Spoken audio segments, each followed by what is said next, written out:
right mindset. Most people don't they underestimate the power of their mind as well. A lot of the time, we underestimate how powerful we really are. And the brain is the most powerful thing in the universe. It's a fact. And this is where we really screw ourselves.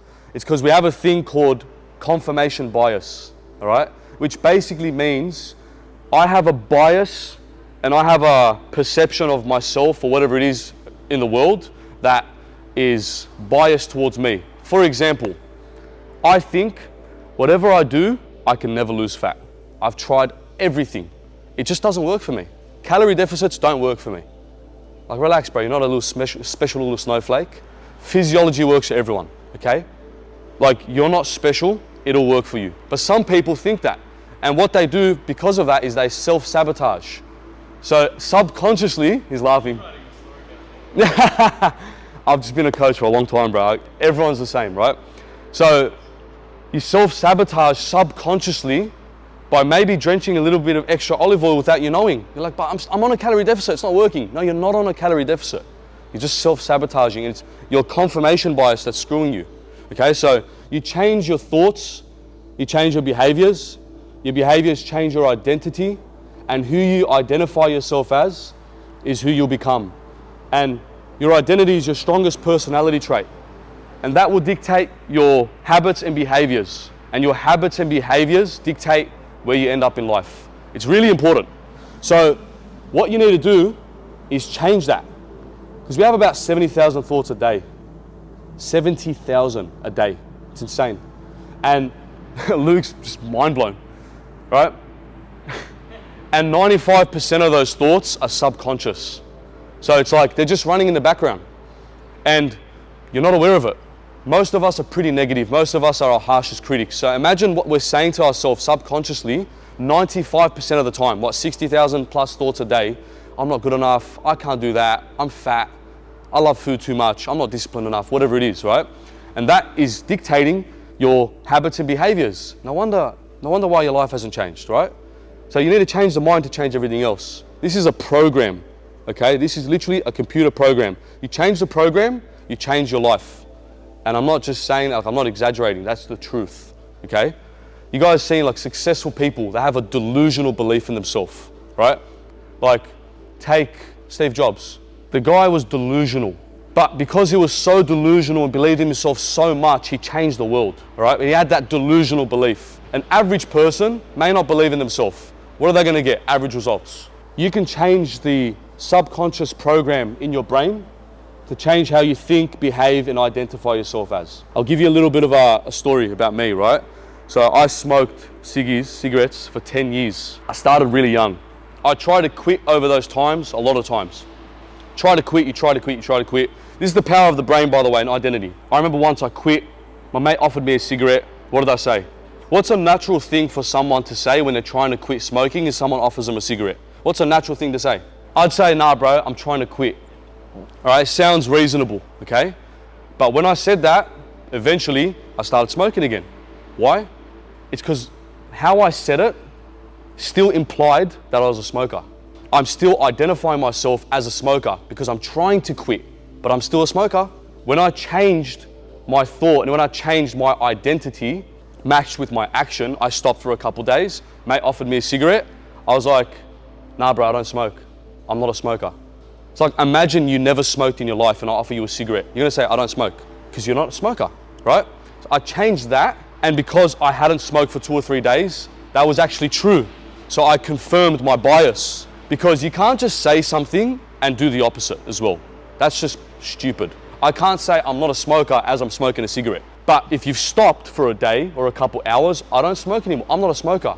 And guess what? It worked. Haven't smoked for ages now. So, beautiful. Thank you. Give me a clap, guys. Give me a clap. Come on, man. 10 years. How you do that and how you change your thoughts is first you need to get aware of your thoughts. Because there's so much thing going on in the background. You don't realize what's going on. You need to be aware of it first. You don't fix the problem without knowing the problem, okay?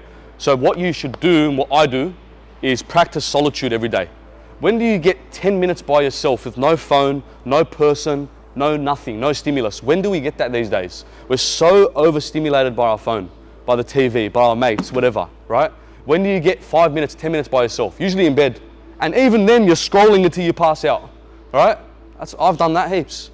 So if you literally can just put the phone away, put everything away, no stimulus, sit by yourself for 5 minutes a day, 10 minutes a day, and you'll be surprised what you find out about yourself. It's self-discovery, honestly. Like, you'll get epiphanies about yourself. And what you can even do is write it down, journal. And it's not cringe. You're not a girl if you're a guy and you journal. I journal. You know what I mean? Fight me, brother. I journal, right? I'll still smack you, right?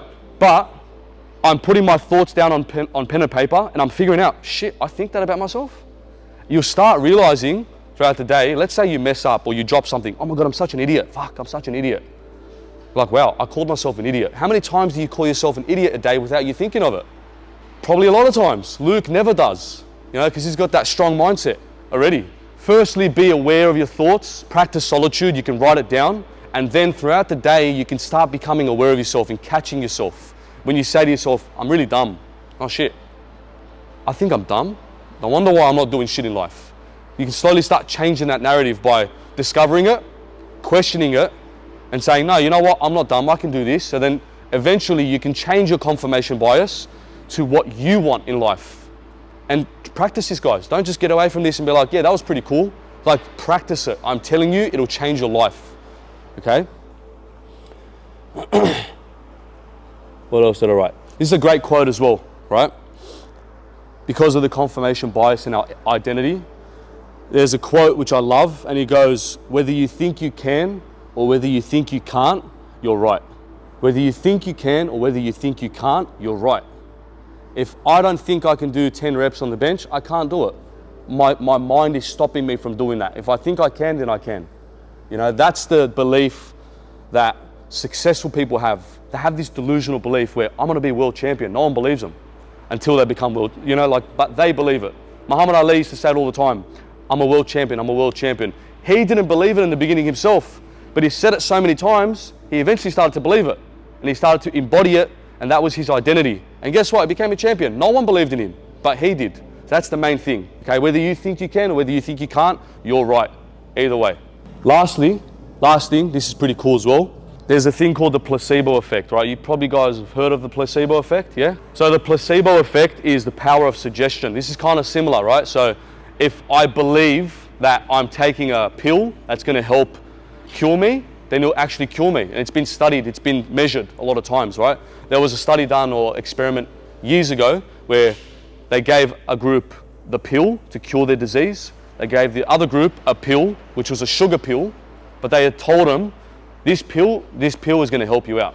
The sugar pill group believed that the doctors gave them the pill that was going to help cure them. Because they believed it, they actually got cured. That's the power of the mind. How crazy is that when you think of that, right? Like, they gave them a sugar pill and it worked as if they took the actual pill. I'll tell you a crazier story.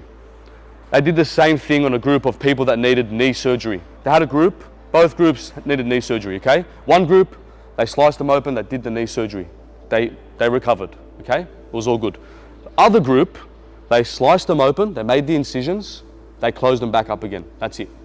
They were under anesthetic, they were asleep the whole time, they woke up, cool, I've got stitches in my knee, did the surgery, beautiful. They believed they did the surgery, they didn't. They actually got cured as well, the exact same way. And there's studies to show, you can even look it up. Look this stuff up, guys, I'm not just making it up. Their knee got fixed from nothing.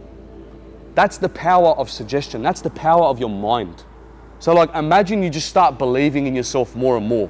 The things that can change in your life is insane. There's also a thing called the nocebo effect, which is the opposite.